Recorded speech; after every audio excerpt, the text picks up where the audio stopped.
कहानियों की क्यारी में प्रस्तुत है दादी नानी की कहानियाँ। धूर्त भेड़िया। ब्रह्मारण्य नामक एक वन था। उसमें कर्पूर तिलक नाम का एक बलशाली हाथी रहता था। देह में और शक्ति में सबसे बड़ा होने से वन में उसका बहुत रौब था। उसे देख सारे बाकी पशु प्राणी उससे दूर ही रहते थे। जब भी कर्पूर तिलक भूखा होता तो अपनी सूंड से पेड़ की टहनी आराम से तोड़ता और पत्ते मज़े से खा लेता। तालाब के पास जाकर पानी पीता और पानी में बैठा रहता। एक तरह से वह उस वन का राजा ही था। कहे बिना सब पर उसका रौब था। वैसे न वह किसी को परेशान करता था, न किसी के काम में दखल देता था।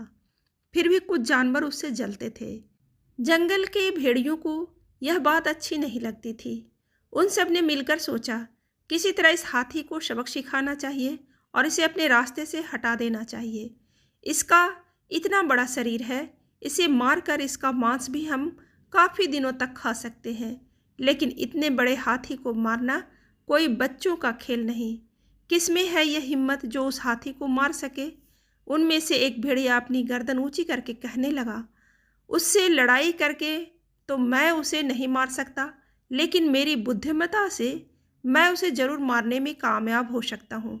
जब यह बात बाकी भेड़ियों ने सुनी तो सब खुश हो गए और सब ने उसे अपनी करामात दिखाने की इजाज़त दे दी। चतुर भेड़िया हाथी कर्पूर तिलक के पास गया और उसे प्रणाम किया। प्रणाम, आपकी कृपा हम पर सदा बनाए रखिए। कर्पूर तिलक ने पूछा, कौन हो भाई तुम? कहाँ से आए हो? मैं तो तुम्हें नहीं जानता। मेरे पास किस काम से आए हो? महाराज, मैं एक भेड़िया हूँ।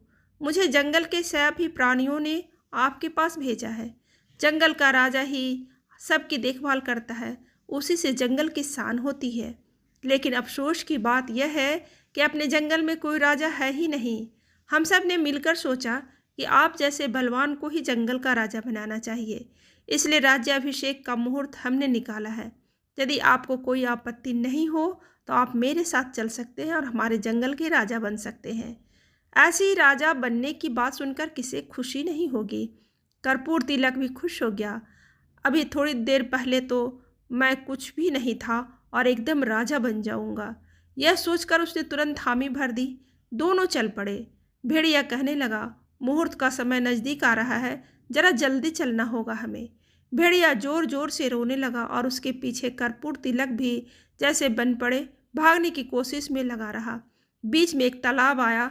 उस तालाब के ऊपर तो पानी दिखता था, लेकिन नीचे काफ़ी दलदल था।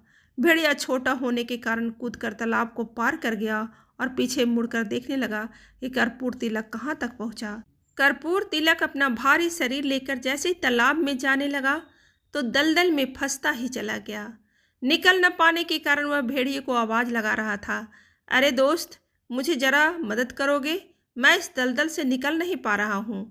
लेकिन भेड़िए का जवाब तो अलग ही आया, अरे मूर्ख हाथी, मुझ जैसे भेड़िए पर तुमने यकीन तो किया, लेकिन अब भुगतो और अपनी मौत की घड़ियां गिनते रहो।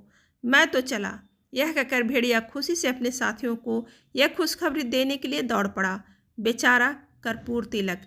इसलिए कहा गया है कि एकदम से किसी पर यकीन न करने में ही भलाई होती है।